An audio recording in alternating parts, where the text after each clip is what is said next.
Your environment plays a crucial role on how you behave. For example, I notice whenever my room is not kept neat, I tend to resort back to my old bad habits of consuming random YouTube videos, binge eating, and I'm just more than likely to revert back to my old degen self. But it's not until I decided to change my room around, aka my domain or environment, that everything else in my life improved. Your environment dictates how you feel, how you think, and how you act. Most people overlook this and think things are just the way they are, but that's not true. You act a certain way based on how and where you grew up, and that's because your mind adapts to whatever scenario is thrown into. I'm telling you the story to let you know that your environment plays a crucial role on how you behave. I would have not changed it had I not changed my room. And there's a reason for this environment phenomenon that's mostly talked in this book called Atomic Habits by James Clear. And there's this concept I want you to understand called the habit loop, which involves 4 different things. Number 1 is the cue. For example, let's say ice cream or chocolate. Your cue would be you see the ice cream and it looks good to you. Then number 2 is the craving. You get you aroused to eat it. Then it's the response. You then eat the ice cream or chocolate to satisfy your cravings. And then number 4 is the reward. The reward makes you feel good about it. It feels yummy in your tummy.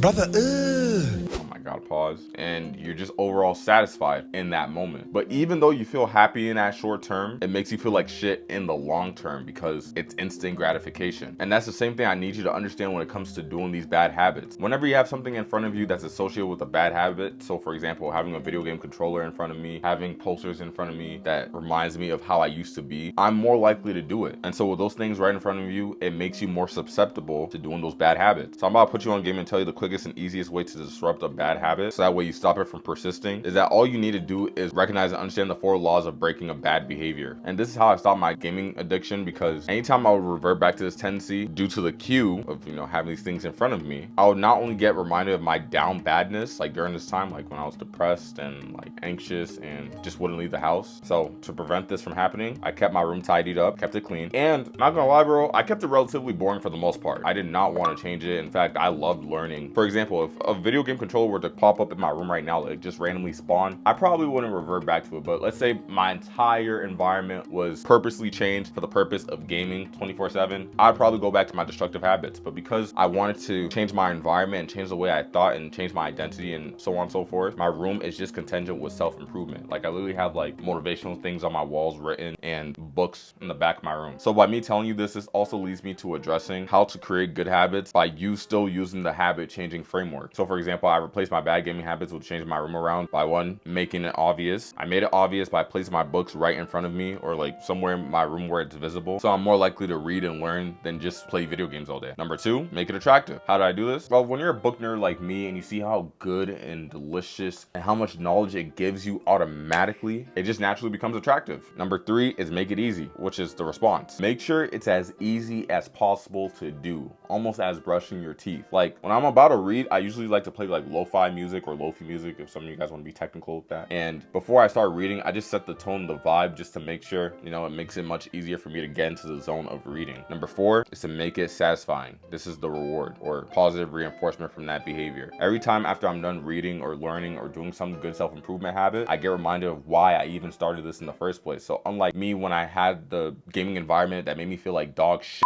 this new environment that I created made me feel like a genius. Like I was becoming the person I wanted to become. And I guarantee you, if you try these 4 things, these 4 steps that we discussed in this video, you'll definitely notice a big change in yourself. And just to actually make sure it makes more sense to you, notice like how you act at school or at work versus how you act at home. You're not the same person you are when you're at home versus when you're at work. There's obviously like rules and guidelines in place, and you have to adapt and kind of like shape shift yourself into aligning with that specific environment, right? Maybe you're more professional at work that more so than when you're at home. Of course, like when you're at home, you're not going to be professional. It's your own shit. And so when you're trying to change your environment, think about it that way. And you can literally change your environment today the same way that I have, by changing up your room, move your bed around, put things up on your wall, remove certain things so you're less likely to do the bad habits. Like oftentimes when I was trying to get some of my old friends on self-improvement that still smoked weed and stuff, I noticed every time they came to my house, they always felt the need to want to go back to their houses. Why? Because this new environment that I have currently made them uncomfortable. It was like brand new to them. Because they were so used to that old environment of, hot boxing, smoking weed, they immediately would want to leave in like 10 to 15 minutes. By that happening, there was a little bit of friction between who they currently were and who they wanted to become. So it wasn't even like conscious. They didn't even decide to actually, no, I take that back. They did want to come because they wanted to see what I was up to and stuff like that. that. But that initial discomfort of seeing a new environment where they couldn't hotbox or do anything like that, like I literally do not let anybody smoke in my room, that kind of like motivated them to want to change. So I gave them the same advice about like just removing certain things from their rooms, removing certain things from their house. Make sure there's a lot of friction from doing the bad habits, and then make the good habits much easier to do however you can. And I guarantee you, bro, if you try to change your environment in any way you can, then you will definitely notice a behavior change almost like instantly. But yeah, guys, that's all for this video. I don't have the most energy in this one because I'm recording at a later time than I normally would. If you found value from this, please don't forget to like, comment, and subscribe. I offer one-to-one coaching, so if you want to talk about any problems you're going through, we could go over that. Dream big and take action. I'm gonna see you guys. Peace.